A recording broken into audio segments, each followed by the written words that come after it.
Looks like we're live. Yep. Awesome. Pop up on the phone soon. Cool. All right. It's wild to look out that door and it's just jet black out there now. It's nighttime. That's right. First week of daylight savings. Yeah. Right. Which, maybe the last year of it? I hear that I'm hoping so. It did pass legislatively. All right. So, we'll That's see. perfect. Awesome. Good afternoon, guys. It's Whiskey Wednesday. Spirits Guide coming to you guys live. Wachusett Wine and Spirits out here in the WB. Corey is out sick, I guess. I don't know. But this is just as good for me. He's in the bullpen. Thank you for being there. Warming up in the bullpen. Always ready to come down. Yeah, some stuff to cover before we get into what we're doing. I am avoiding bourbon for as long as I can. The madness has begun. The Colonel James Taylor's, that Eagle Bourbon. My friend told me there's this whiskey called something Weller that I need to try, which apparently now the show Yellowstone, which used to be sponsored by Yellowstone, is now Buffalo Trace. They've got props. Yeah, they're pouring Weller. So the answer before you ask is no. And the questions of, do you have anything allocated? In a time of supply chain issues, almost everything is allocated to me. And there are so many allocated whiskeys now that I'm actually starting to turn them down. You know, I'm getting calls of like, hey, we've got this allocated whiskey. Like, I have 50 And you allocated. do have that James and Livingston Taylor, right? Yes. That just got in. I've seen fire, I've seen rain, and I've seen some weird stuff. So again, you guys know the deal. What do we do with our allocated whiskeys? We sell them. I don't sell them to the first person who calls me asking, or the person who walks in that we've never seen before. If there was anything hidden in the back, and there is no secret back vault. No speakeasy then? No speakeasy. At least not for any of that stuff. We sell it when we get it. We're here to make money. So if I'm buying stuff and hiding it in the back, then I can't pay my bills with tens of thousands of dollars worth of whiskey in the back. That being said, what did we get in today? Knob Creek 18. If you want a bottle, it's almost gone. I think there's one left on the shelf at this point. So I sold 5 of them today. This one, which you and I may crack after we're done recording. This is Dingle Irish Single Malt. We posted this up online earlier. First distillery built to make whiskey on the island in like the last 100 years. In our magic words right there, a marriage of bourbon barrel, Pedro Jimenez, and Madeira cask. So this promises to be wonderful. Very, very allocated, limited. Yes, this is an allocated whiskey. Also, I'm really curious to try this one. We posted this up on Facebook earlier. The Dewar's Smooth line. Oh, yeah. Which are great values for under $25 for 8-year Scotch. Yeah, I got the Japanese. I think you had that. French Smooth. Apple brandy. In Calvados barrels. Oh, my gosh. For under $25. 8-year Scotch finished in Calvados I haven't barrels. seen that one. This is brand new. Yeah, This is the why. latest line extension to that. And that's got an age statement. Yeah, Yes. 8 years. So regular Dewar's, and then That's Calvados barrels. Those, I don't know why those aren't more expensive. I'm not going to complain, but No. the Caribbean Smooth was great. The Mizunura Japanese Smooth, the Portuguese Smooth. The whole lineup has been fantastic. That's the newest one. Tomorrow, I've got 3 bottles of the George Remus Gatsby collection. Not cheap, but we'll have a few bottles of that. Check out the bottle. Yeah. Online. Gorgeous packaging. Looks like cut crystal. Yeah. And again, before we get into what we're going to talk about tonight, I just want to... It's been it's a weird time of year, but it's been such a great couple days for me. Our friend Glenn, who was just down in Florida, stopped by yesterday. We tasted a bunch of whiskeys. Fantastic stuff and just great conversation. Thank you again, Glenn. Brought me back a bottle of Woodinville Port Finish. I have that. It's unbelievable. Fantastic. And we drank a bunch So of good. Old Scout stuff and Smooth Ambler and just fantastic stuff. And again, just so many great people. We're talking about like all these people who weren't in my universe. In your circle? Yeah. 4 or 5 years ago, like you and Glenn and Jason, who did the Old Forester pick with us, and how we've all kind of connected. Just sort of reminds me of why it is that we do what we do here, and why it is that I do what I do, and how I do it for those kind of relationships. And the great people. And that's why I want to mention this. So, Mark McLaughlin, who was here with us 4 weeks ago? About a month ago. About a month ago. The owner. Old line American single malt. By the way, I have the sherry finish version of this, which you get to try. We tried it with him. So good. So good for an exciting new category of American whiskey. And here's why I mentioned it. One, it's a fantastic bottle of whiskey, which will definitely make my top 20 of the year. But he called me today. Just to say hi. How's things going? We moving any product? Our local rep moved on, but I want to be able to stay in touch and keep a personal connection. The owner of the company That sounded like just him. called, asked me to How's it chit going? chat. How's it going? He cares about his product that much, and it's just nice to know that there are people out there like Mark McLaughlin, like Amanda down in Virginia, and these guys that we're going to talk about in a second.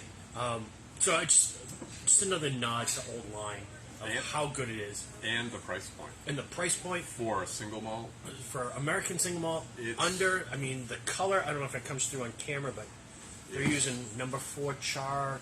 I think that helps a lot. It's, number 4. For a young whiskey, it's got a lot going on. For a bourbon drinker, it's a nice transition to the American single malt side. By the way, did you see Jack Daniels released there? I did. American We were single malt? talking about it. We knew it was Yeah. coming. So I don't know if that's ever coming to Mass. It looks like it's in the same bottle as like the Coy Hill releases. Yep. The sort of square, short Squat. bottle. Yep. I I'd don't know be- what the price point is. Yeah, but I'd be really curious to taste that because that Jack Daniels triple mash. that was the hitter for me. Yeah, talk about a preview of top 10 whiskeys of the year. Yeah, that was delicious. I was tasting that again last night just to kind of revisit. One other thing, Old Forester store pick. We're almost sold out. There's not a lot left. I think there's about 6 or 7 cases up front, which means we've sold 27 cases Fantastic. in a week. It is going fast, so if you want it, get here quick. The stickers are on the bottle. The stickers look great. Thanks again to Jay for that. And again, every bottle purchased gets you an entry for a chance to buy our 1 bottle of Old Forester birthday bourbon. We're going to draw that raffle on December 7th. So a couple weeks, Whiskey Wednesday, we're going to do it live here on the air. I don't know, I'm going to get a customer, somebody to draw the name, so there's no questions of my integrity of, heaven forbid you win and people will start to say that I Someone's run in things. cahoots. Yeah. I get it. So we'll have somebody draw the name, but what I want to do is put it out there to everybody to come down. Be here when we're shooting, because I'm going to do my top whiskeys of the year Oh, at the same time? at the same time, so we'll nice. wrap that show by drawing that ticket. And then as an added bonus, we're going to do a little purge of some specialty items that I have coming in the next couple weeks. So we're going to put them out here for the people who actually show up, and you'll get to taste whatever I have left of my whiskeys of the year as well. Too. That's So not bad. we'll have a little gathering, a little hangout. All right, we're ready to do some drinking. I'm dying to see how you're going to launch these. All right. They're all so unique. They are so unique, and this is what I love about them. And I love people and stories and passion and products. People like Amanda, people like Mark McLaughlin, people like when I get to meet Dave Peckrell, like you get sucked into who they are and what they are and how much they believe in their product. This to me, just line them up there, maybe to me, the greatest distillery and brand we have in America. Because there are great distilleries that make great bourbons, or great single malts, or distilleries that make great gin. But these guys were making great vodka, which we don't carry here, but they do a citrus and a chili and a plain vodka. They make unbelievable gins, which was your first response. Are we just doing the gins tonight? That's what I thought. And you could. We could just do the gins. The rye gin, which I happen to have behind me from my bottle at home, we don't carry, but the terroir, the botanivore, those gins are unbelievable. They make a rum that they don't actually send here. Great cordials, the coffee liqueur, shochu, absinthe. They made the first legal absinthe in this country when absinthe was legalized in 07. Plenty of brands out there that do it, but these guys were the first ones to do it. And, they make whiskey too. Yeah. B&E, which is a blend of bourbon, rye, and their single malt. Baller, which is the greatest highball single malt whiskey there is to me. We don't have to do too deep of a dive on this. I guess the biggest challenge, like I said, is what is the order that we drink these in. I'm intrigued. For like a full sort of backstory on a lot of this stuff, if you go back to Spirits Guide Podcast, which we've been on break for a little bit, we're coming back in the beginning of December. New format, new way of doing things. But if you go all the way back to my meeting with Brian Bartell, who was the local rep out here, we went through the whole line. I think it's about an hour long. Easily, yeah. And Brian is great, and we're working on trying to set something up where I can do a sort of a Zoom interview with either Lance or Dave, who is the master distiller and the head distiller out at St. George. So yeah, I'm putting it out there. Lance, Dave, if you're seeing this, would love to interview you. Brian, if you see this, pass the word out. I'll send a copy of this whole video out to them too. Because everything I have seen and read and heard about those guys is they're crazy in the greatest possible way. Absolutely. And one of the things I love about them, one, they believe in what they do. They started as a brandy distillery in 82, I think it was. Early 80s. Yeah, I think it was 82. Which is amazing, which led to the absinthe later on in 07. They're still distiller owned. Right. So Lance is part of, the way I read it, like a partner in the business. So I kind of interpret that as part owner, which is a great thing to have the guy making the product understand it and be the owner. So they get to do whatever they want. By the way, Lance, I don't know if you did any digging. A little bit. Was a nuclear engineer in the U.S. Navy. Which is just bonkers. Yeah. So yeah, just nothing but good stuff out there. Enough of my yapping. We should just get into drinking. I think we start with the shochu. And really, I wanted to do this to just show the variety. Yeah. There are certain things that when you see the name, you just know it's quality. So whether it's a St. George whiskey, a St. George gin, a St. George vodka, cordial, whatever, it's gonna be good. Shochu, not to be confused with soju or sake. They are actually three distinctly different things. What I found interesting when I was looking into this is sojus and shochus oftentimes are made from like sweet potatoes. Yeah. Or rice or barley or some sort of starch like that. So the story, and if you go back and listen to that Brian Bartell episode, is there's a restaurant nearby I saw that online. that they would go to and frequent, and people were drinking shochu there, and they decided they wanted something to do, and I think it was one of Lance's favorite restaurants, so I think they eat there quite frequently. So he wanted to make a contribution. and they made this. This for that restaurant. And as the story goes, as Brian told it, was like they went back a couple weeks later, and the owner of the restaurant says, "I don't, what is going on? Like my customers are falling out of their bar stools all of a sudden, because shochu or soju typically low ABV, Right. so 35, 40%, 40 proof. This is a full on, if I am not correct, 80 proof. Yeah. So this functions like your vodka. It's got that nice, cool funk. All their labels, you've got the Japanese flag, you've got the California flag. This that the bear is yelling. That's what I couldn't figure that out. It means like loud bear roar is what it translates to. So yeah, these guys not only make great spirits, and they view making spirits as an art form. So it's all about creativity, and just You can get this even before you get your nose in it. this is first of all, It's it's so dangerous. aromatic. If you threw this in the cooler, you could just Yeah. drink it straight down. And to show the commitment to quality that these guys have, they make a great. We did the pear brandy last week, I know. the unaged pear brandy. They make an unaged raspberry brandy, Right.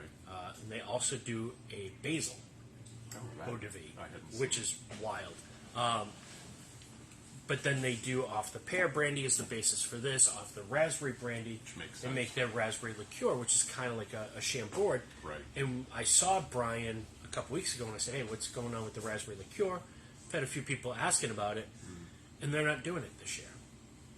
I said, why? I said, well, they weren't happy with not only what they could get for raspberries, volume-wise, Right. but the quality Quality, wasn't yeah. there. So rather than get it from somewhere else or use extracts or flavors or compromise in any way, shape, or form, Yeah. they just didn't make it. And that, That tells you everything. it tells me everything I want to know of Yeah. how much they believe in their product and how they're just going to do things And skip it. the right way. Yeah, would rather not do it than do it inferior.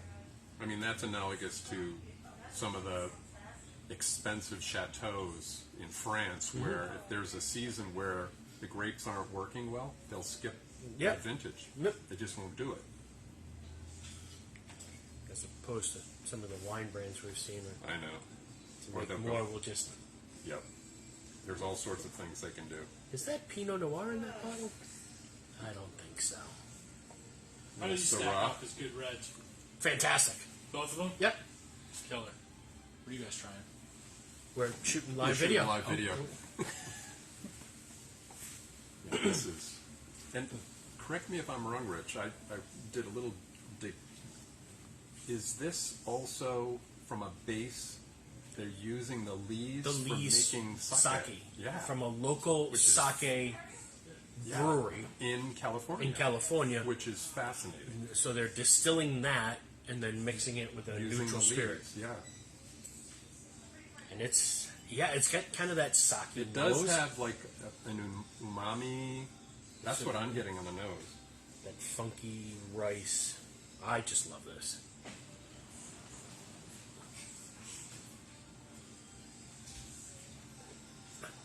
For me, if you're a vodka drinker and you want something better, Oh, yeah. different, there's flavor here.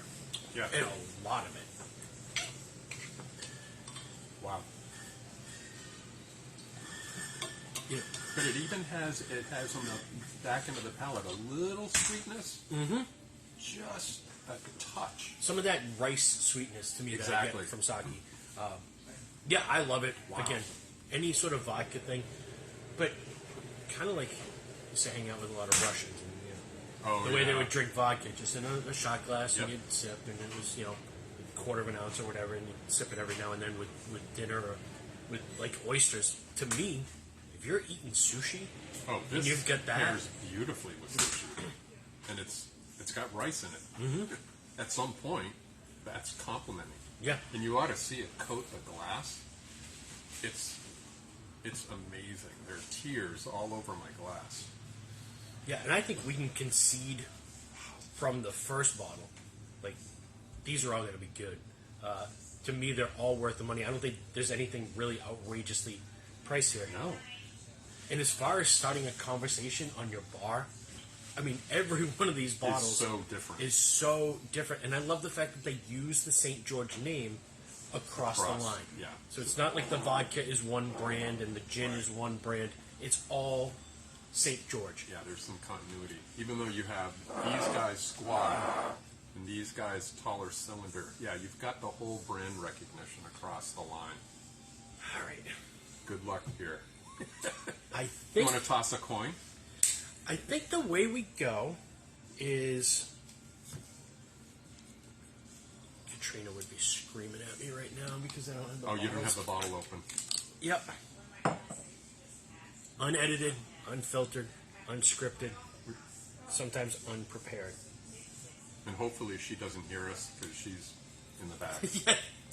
So on the other side. Because otherwise she'll throw spitballs at us. Yes. I was actually pondering today of like, I don't claim to be this big store. We're just little guys trying hard, and do this little video thing that we do every week. And I know it doesn't always look as good or seem as good. I think the content is It's the better. content. But, It's the content. but I started to realize that some people who do this, they sit for the entire show. Oh, yeah. Oh no, we stand. We're working people over here. No sitting. I think it's Rich's bartending background, in my opinion. That's true. Yeah, if I sit down, I'm not getting back up. Oh man. I've had just smells this, and it's ridiculous. So we did that unaged pear brandy last week, and that is the base alcohol for this. And then it's just cinnamon and clove, Yeah. and this is just a cool fall day. Again, this is already wafting up to my nose. And I can't think of anything more appropriate for Thanksgiving. Oh yeah, and we're 20% alcohol, so low ABV, which we like. I like my barrel proof and my high strength stuff, but sometimes having less alcohol stretches out your experience. And yeah, this is going to be great with your apple pie on I was thinking Thanksgiving, apple pie and this, mincemeat pie, mincemeat any sort of pie. anything with clove or apple. We're talking about throwing cider in the crock pot and then adding some of this to your cider because you're getting kind of those spice notes. Indian pudding, anything that you can think of for a dessert. Yeah. Oh my goodness. I would even like tiramisu, like anything Sure. with like those baking spices. And for anybody out there who loves pear martinis, That's right. there you go. Everybody's always looking for a pear vodka to make, which I don't think there's any left in the market, other than Grey Goose at that higher price. But if you just get some plain vodka in that, You're done. pear martini all day long. I got a feeling that once Denise tastes that, there'll be some pear cupcakes coming down. Yep. Yeah, she was So- eyeing that bottle. Speaking of which, Denise and going to do a great job prepping food. Our wine tasting coming up this Saturday. I don't believe I glossed over that. 50 wines, 8 tables, food, snacks. The whole bar will actually be laid out with cheese and crackers and fruit and everything. 3 to 6. Be here. It's going to be a good time. It's the first one we've done it in 3 years. I will look ridiculous as always for the tasting events. No teas?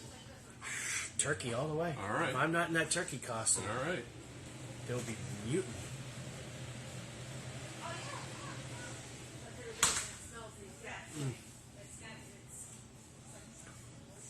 That cinnamon and clove is so strong. It's sweet without being sweet, if that yeah, makes I was sense. just going to say, there's enough acidity to really balance that perfectly. And it really is like just biting into a fresh Bartlett pear. Yeah. Like if you sliced it and sprinkled cinnamon on it, or if you kind of sauteed them up or caramelized pears, poach them in something like, you can even use that as a poaching liquid. Yeah, I was For thinking, pears. like, instead of a bananas foster, can you do a Yeah. pear foster Absolutely. and use that? Yeah, and finish it with that. Oh, my goodness. I mean, if you have like bread pudding or something for, Oh, absolutely. you could just drizzle that over the top of the bread pudding. Yep.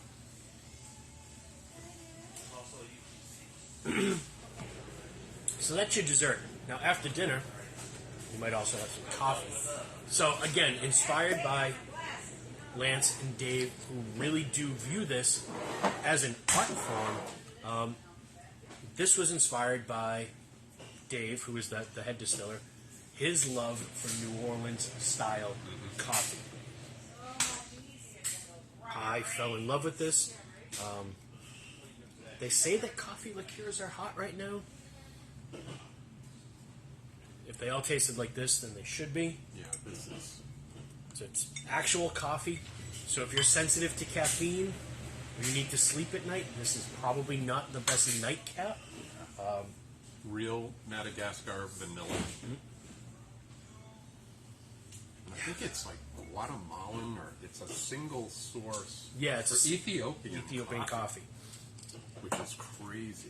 I mean, the color, jet black, everything's all natural. Oh my gosh. Yeah, I mean, it just jumps right out. And if anyone's ever been to New Orleans, chicory coffee is with That's it. beignets, and that has chicory coming right out of the glass. And again, just a great package. Love that New Orleans style right Yeah. there on the label. Oh, that's what it smells like. It smells like New Orleans chicory coffee. Just steeped. Like cold brew chicory coffee. Oh, I wonder if you could maybe make like a Black Russian using those two. that's... But this, I mean, Yeah, I'm going to throw one at you. Revolver cocktail? You know what that is? no. So it's basically 2 ounces of bourbon with like a half an ounce or so of that with bitters. Okay. So I could see that kind of instead of a Black Russian, a riff using bourbon or rye. And it's called a revolver.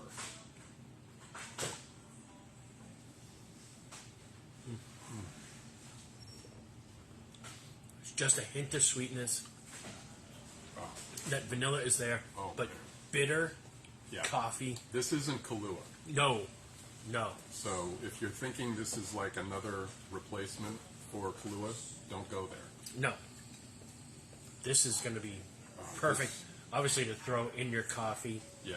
If you've got a little bit of Bailey's or some Irish cream liqueur, you can top it off with that. Yeah. A little Yeah. mudslide action. But this is like a New Orleans, instead of a Spanish coffee, this is a New Orleans coffee. Yeah. With a little bit of whipped cream on top if you want to go crazy. That is. That is amazing. And this is not cloying, this is not as viscous as anyone No. is familiar with Kahlua. But Yeah. the coffee flavor is very pronounced in a really good way. It smells like they just ground the coffee and put it in the bottle. Mm-hmm. That is amazing. And again, like if desserts are not your thing at Thanksgiving or any other time, post dinner you could just pour a glass of that and sip on Absolutely. that instead of having a piece of pie. Same with that. Absolutely. They'll both kind of satisfy that. That I'm almost thinking like a toddy too. Like, Oh, absolutely. You can make a toddy like with that with some tea or just hot 100%. water and a lemon. Like Yeah, God forbid anyone gets a cold this fall. That, maybe, with just steep that with some tea and a little honey, and you're done. That'll knock it out. Not that Rich or I are physicians, but no. Well, I mean, you were closer than I was. Well, I was a bartender, so I'm more of a psychologist than anything. All right. We'll let that breathe yeah, for I a was going to second. say We're probably going to go to the Americano. that's what I was gonna hope you were going towards. And this is one, I almost feel like, yeah, Kind of rinse it. this is one when I had that conversation with Brian way back. I don't think he had on him at the time, so I never get to try it. Oh, the Americano. And when he was in a couple weeks ago, I'm looking through the flyer, you know, and yeah, the Bruto Americano. Do you happen to have that? And he's like, yeah, I got it in the car. So we went out and got it, and you know, this falls under a category of liquors we call bitters. Not to be confused with like your Angostura and your Peychauds. These are what are known as potable bitters. So regular, like Angostura, could be sold during Prohibition because they weren't considered to be really consumable. I see. So, yeah, it's a fun category that I feel like we could probably just do 7 podcasts or just start a there's so podcast many. on the umbrella of bitters, and then Amaros and potable bitters and aperitivos. So this kind of falls in line with like a Campari or an Aperol. Yeah. We have the Carpano bitter over there on the shelf. Obviously, Negronis, Boulevardiers. I've already had it with that. It's killer. But this is not like Campari or Aperol. Nope. Other than color, and what is the name of the insect? Cochineal. Cochineal. So Campari originally used this insect But, for the color. yeah, but they used that years ago as a dye, Yep. even in fabric. And Campari stopped doing it. Yep. Aperol doesn't use it. These guys They still do it. still do it. And if anybody's ever had that terroir gin, Yeah. which is like walking through a forest in California, which is exactly the flavor they're going for. That's in here. They use, I think it's Douglas fir. Yep. It's a different fir tree that they use in the gin than they use in this. So I think one is Douglas and one is balsam, or vice versa. So immediately on the nose, you get Oh, you get that. that Campari, and then you get pine.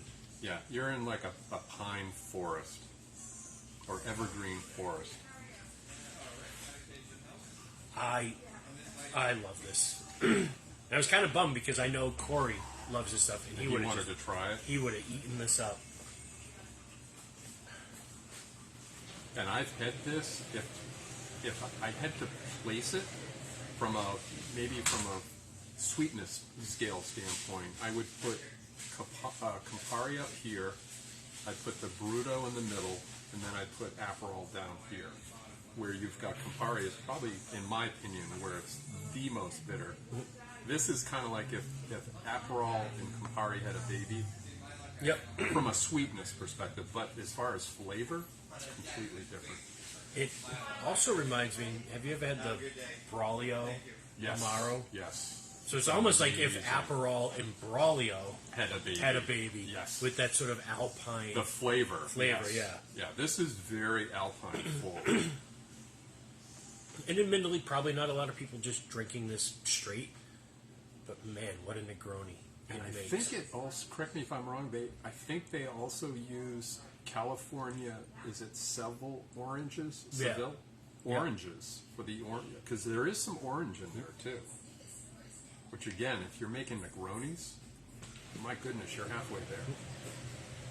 So Americano is kind of in a murky way the name of a cocktail, which is sort of the origins of a Negroni, which was sweet vermouth and bitter liqueur with soda water, Right. which is a delicious low ABV cocktail. And then as the story went, guy came in one day and he wanted the Americano kicked up, and they got rid of the soda water and replaced it with gin, and that's how your Negroni comes Came to to be. be. And the name Bruto? Bitter, Yeah. because Bruto, or I think it's either bitter or dry. Because when you talk about like champagne think it's- classifications, yeah.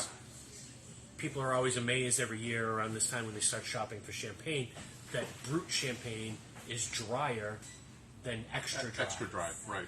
It's Because kind when of they originally counterintuitive, yeah. created it, champagne was a sweeter beverage, and Right. it was sec and demi-sec, Correct. and then it was dry, and then it was extra dry, and then they came up with a drier classification that they called Bruto or Brutal, I Right. think in France. So, yeah.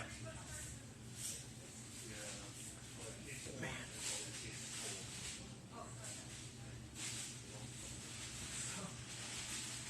That on ice, like you said, with just soda water, like a highball, that would be unbelievable. Again- Refreshing.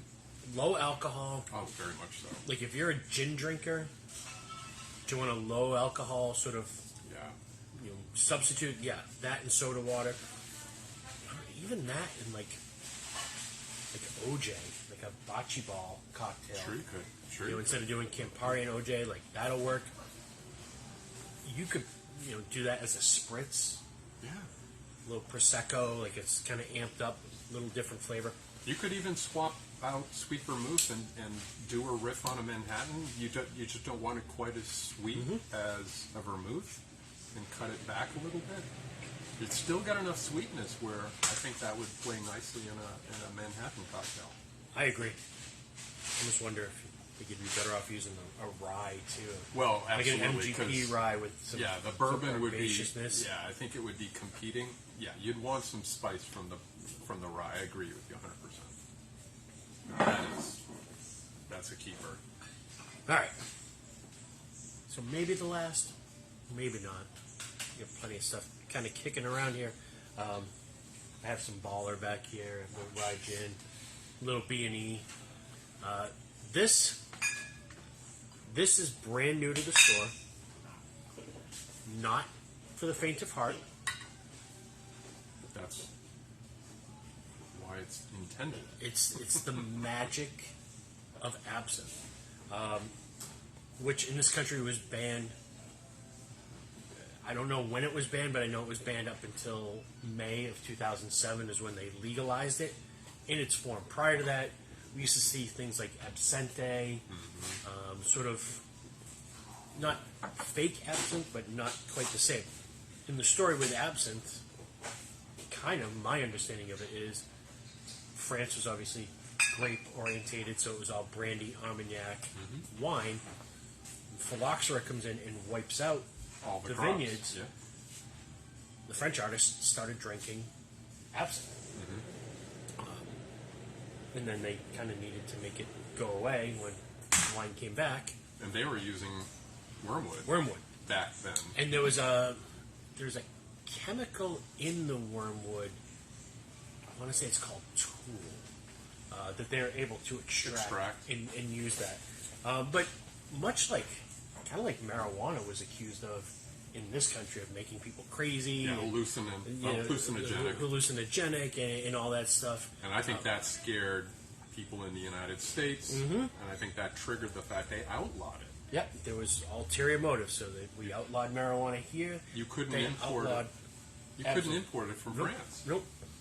Now, what was probably more likely happening in one of my guilty pleasure movies, if you've ever seen From Hell, Oh, yeah. with Johnny Depp, where he's in the opium den and they used to mix opium with absinthe. Absinthe, yeah. No wonder you're hallucinating. It might not be the absinthe. Yeah, It it might be the something opium. else. But absinthe was a favorite amongst sort of all the artists, Yeah. sort of that Moulin Rouge era. And then it just kind of went away. We're happy it's back. There's a whole way to drink it with a sugar cube and dripping water over it. And Making it cloudy, the emulsion. to me, if you just put an ice cube in it and a little bit of water, Or guys, it really glows green. yeah, if you're a bourbon or a rye person, if you haven't tried this to make a real Sazerac cocktail, you're missing something. Yeah. It's just extraordinary. And Yeah, I completely forgot about that. a Yeah. little bit goes such a long Yep. way. I mean, the aromatics of this, normally, you can put your nose in to pull out aromatics. This, And I love this because it talks about the ingredients right there, star anise, mint, wormwood, lemon, lemon balm, hyssop, basil, fennel, tarragon, there, yeah. stinging nettles. with a brandy base. So, Yeah. I mean, the color is gorgeous. Absolutely. It's all natural. If you're a chartreuse nut, this What is a in your great wheelhouse. Sub. Yeah. I never thought of It's that. right in your wheelhouse. And most people who know me know that I love to make Manhattans with chartreuse instead of vermouth. Yeah. Definitely do that at home, though. Those get dangerous. And again, black licorice for days. Mm-hmm. So that anise. Anise getting and the that, fennel, yeah. And the fennel. If anyone uses fennel in cooking, this is exploding out of the Yeah. glass, and we just did little pours. Yeah. So, and again, talking 120 proof. So it's not It's not for the faint of heart. not for the faint of heart. But I love the fact that it's in this small vessel. You know, it's You don't need a lot. $20 for 200 ml. Yeah, Yes. you don't need a lot. It's easy to pick up, stocking stuffer for the holidays. But yeah, like you said, if you've got a mister at home I to put make it in a Mr. Sazeracs, bottle. and just spray the inside of that glass. Oh my goodness. But it's wild. Like when you put an ice cube in there, you'll start to see the sugars come together. It Wrap gets around the- cloudy, and Wrap around the cube. the green gets brighter. Well, at that proof point.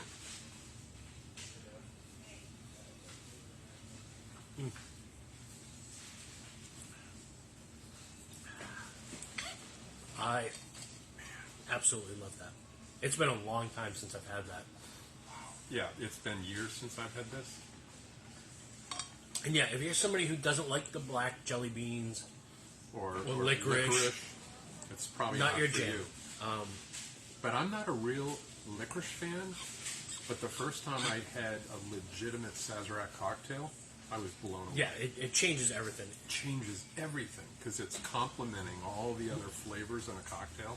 So don't shy away just because you don't like licorice, because I'm not a black licorice guy, and that stuff is fantastic. And I think everything else in there, like I get that lemon, I get yeah. that tarragon, like the herbaceousness of Yeah. it. In addition to that sort of, to me, it's more fennel than it is I agree with you. anise. You know, Especially almost like a toasted thing. And you're right. It's not a one-note song.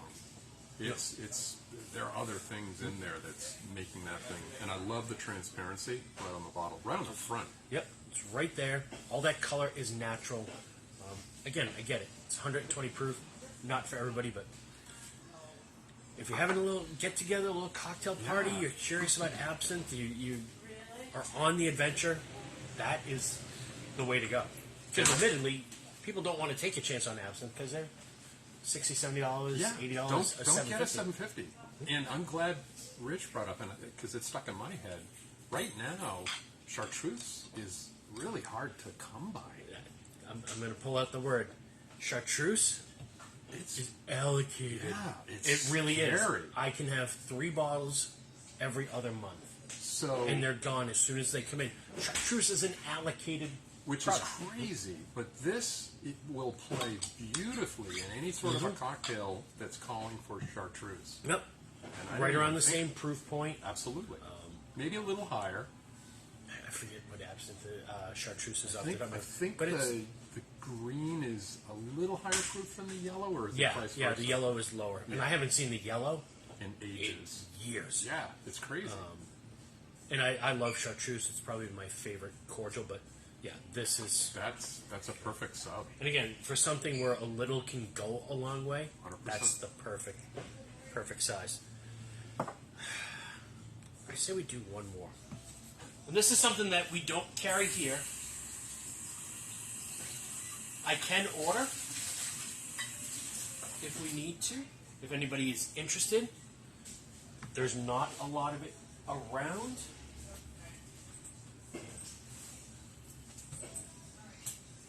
Oh, And they do this once a year.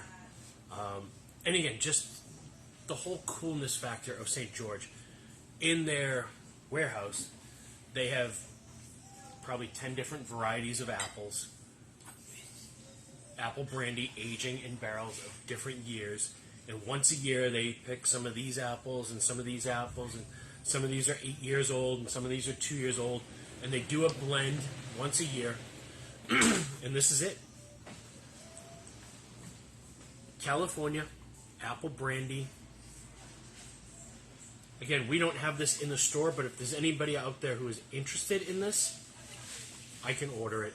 Color. This is the 2019 Oh, so it's version. vintage. Yeah, it's vintage. They literally, once a year, That's crazy. again, they just go in and they pick older, younger, different varieties of apples, whatever blend works for these guys, and then they put out in limited quantities. So it is batched year to year. I believe we're clocking in. This one is 86 proof. Oh, wow. I think we kind of joke about how we're avoiding bourbon right now. Bourbon, America's spirit.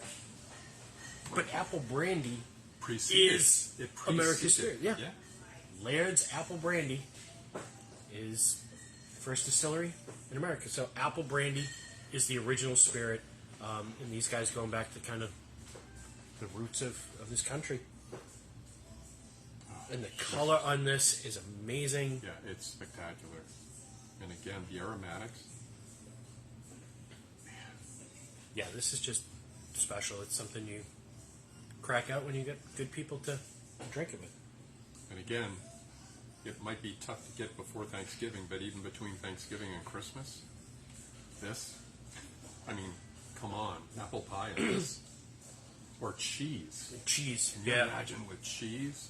Oh, wow. And again, I think sometimes people see like apple brandy and confuse it with like blackberry brandy and No. coffee brandy. Goodness, no. And this is apple juice distilled into liquor, where the other stuff has sugar and flavoring added to it. This is basically made the same way a whiskey is made, only it's made from apples. And not corn. Grain, yeah. Cheers. Cheers. This is so delicate.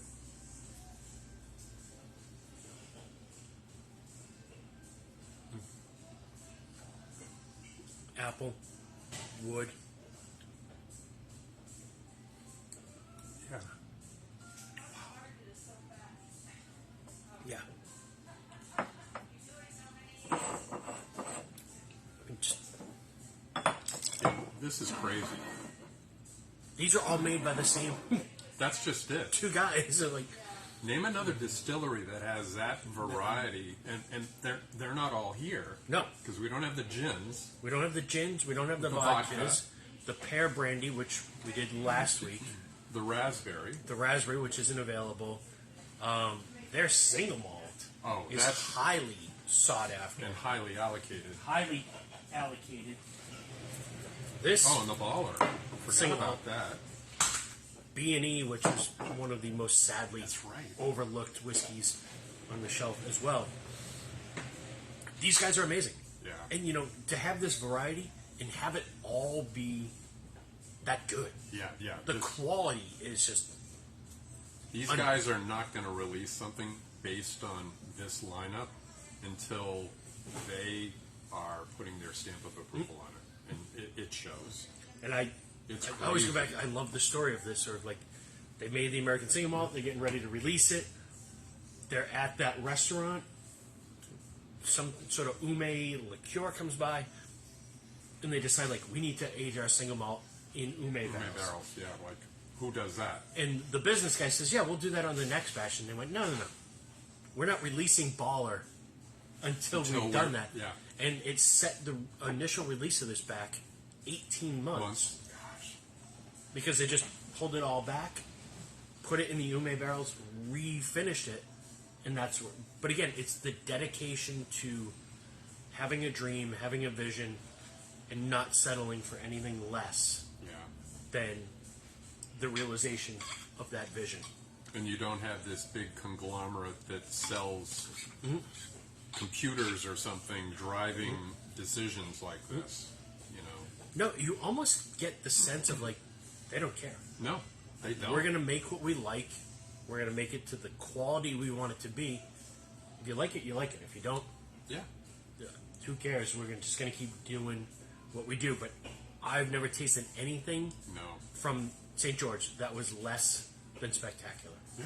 and these are all in they're in certain categories, but I always describe them as these are all in their own lane. Oh yeah. They were wise enough to say we're not going to be so close to Aperol, for example, with the Bruto. This is my lane, and I'm going to stick to it, and they did. Yeah, you get a sense of the passion where it's not trying to appeal to the masses. No, not at all. It's doing what you like, and then connecting with the people who get it. Absolutely. And I think that's kind of what we do here. We don't try to appeal to everybody. We do what we do, and the people who get it, to me, those connections are even They'll come. stronger. Yeah. Because it just means a little bit more. All right, we will wrap from there. This was pretty awesome, actually. Yeah, ton of fun. Thank Cheers. you, as Thank you always. for that extra one. Fantastic. See you guys Saturday. This Saturday, 3 to 6. 50 wines. I'll be in a turkey costume. How can you beat that?